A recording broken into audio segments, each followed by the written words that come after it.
Hey, my name is LYNCH. I'm from London, England. I'm playing on the acoustic basement stage at this year's Warped Tour. Now, what is it about the Warped Tour that kind of drew you in to want to be able to do this? It's one of those things I've been aware of for many years. I think dating back to the days of when Blink used to play it. And when they referenced it in songs, and growing up as a kid who's into pop, I was like, what is this Warped Tour? And kind of just read up about it and saw pictures and videos coming. I was like, I want to be a part of that. And then kind of a decade on, getting the offer to be able to play it, it's kind of a dream come true, really. Sure. Now, who are your biggest inspirations besides those bands, coming up to want to do this yourself? Kind of bands that probably aren't kind of synonymous with the Warped Tour, people like Springsteen and Elliott Smith and Def Cab for Cutie, and then there's also other people like Frank Turner who are kind of leading the way from the UK in that kind of folk punk scene. So yeah, it's a kind of hot pot of all sorts of different people, but growing up as pop punk, it's kind of, that's given me the choruses and kind of catchy hooks that I kind of like to put into my songs. So yeah. Well, I always find it fascinating how the music kind of influence each other back and forth over the pond. I don't care if it started with the American blues guys and then the British in the 70s, and then of course the Ramones influenced the punk in England, which influenced the Blinks over here. It just seems like it's bounced back and forth, and nobody can really find where it started. I figure it started with the blues guys, because you talk to the Jimmy Page, Eric Clapton, Jeff Beck, they pray at the altar of these guys from Mississippi and Alabama that virtually died penniless, but what is it about that kind of, you want something that's afar, I think the grass is always greener, it's like always,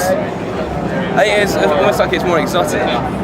You get an American band come over to the UK and kids like, you've got to go and check them out, it's an American band. But you get a British band within the same scene, playing a show down the road, it's like, we can see them anytime. And then I think it's the same with kind of the emulation. It's people want to sound like their favourite bands, and if that band is from America, then you've got these kids in England putting on an American accent. Or the other way around, you've got a band that likes Morrissey in the States, and they're like, oh, we're going to put on an English accent. And it's funny. I'm very true to my English accent, so that's one thing people remark. They're like, oh, you sound English. I'm like, I am English. That's why. But it's not always the case, is it? So. Yeah, no, I mean, you can't listen to Green Day, I'm sure from your perspective, and say he's emulating Joe Strummer, or somebody that he grew up listening to. Right. And Joe probably grew up listening to, again, somebody from here. It's pretty amazing, but it's great that we're allies to the end. Totally. And then you get the other countries, you get the European countries trying to sound like a bit of both. Well, that's it. I mean, Germany or France, they idolize the UK and the American artists. They get the best of both worlds. Yeah, of course. And do you know what? Germany and Europe is the most fun place to tour.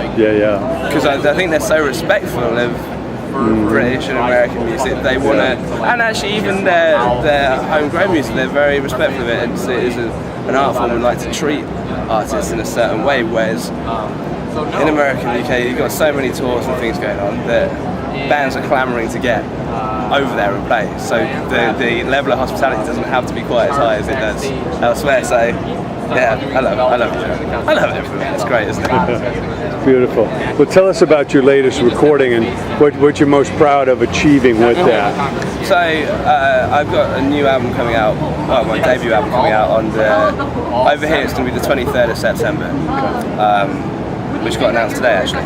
So that ties in very nicely, doesn't it?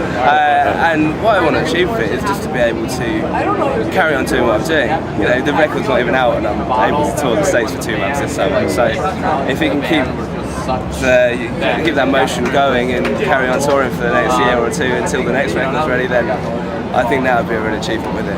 And if people latch onto it and enjoy it, then that's even better. So as this tour kind of snakes around the country, I know you don't get a lot of days off, but what number one, you get a perspective of how big this country is. Huge. But what do you look forward to seeing? I know the Foo Fighters just announced that their new album, they went to different cities like Nashville or Seattle or Chicago, and did a song and recorded in a studio in each, kind of incorporating the local I didn't know that. spirit. That's awesome. Yeah. Okay, yeah. But what are some of the cities you're most interested to kind of vibe on? Do you know what? We were in Las Vegas yesterday. Yeah. I've never been there before, and I kind of entered it with trepidation. I'd heard lots of things about it. Sure. I was only there for 4 hours after the show finished, so I couldn't get in too much trouble. But I just wanted to take that in, and it's an interesting place. I think I could easily lose my mind there. Yeah. And then LA is another place that I wanted to see because I've never been here before. And but you need a couple weeks just to get around. Right. It's so I wanna hire vast. a car and drive around with my girl, from the beach to the mountains to the, so far. And then like Portland, I'm excited to see, and then Toronto too. So just get a little bit of a vibe from each area, and Texas was interesting because I've never been there. I find it really interesting how the people's attitudes and vibes change from state to state. 'Cause it really is like going from one country to another in some respects, especially coming from the UK where we're such a small island. Sure.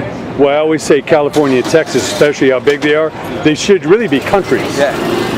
I mean, the amount of people that live in Texas and California, it's the size of probably bigger than most countries in the world. So the fact that it's a state, it's really diminished. But, welcome. We'd love to have you here. It's an absolute pleasure. It's a dream for us to see this. We look forward to more music. What advice do you give to that young creative person? A person wants to write, make music.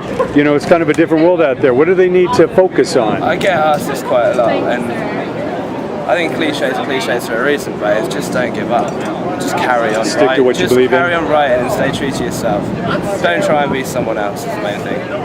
Find what you do best. And if you do that, then you'll prosper. So it's the old ones where it's the best ones. Yeah.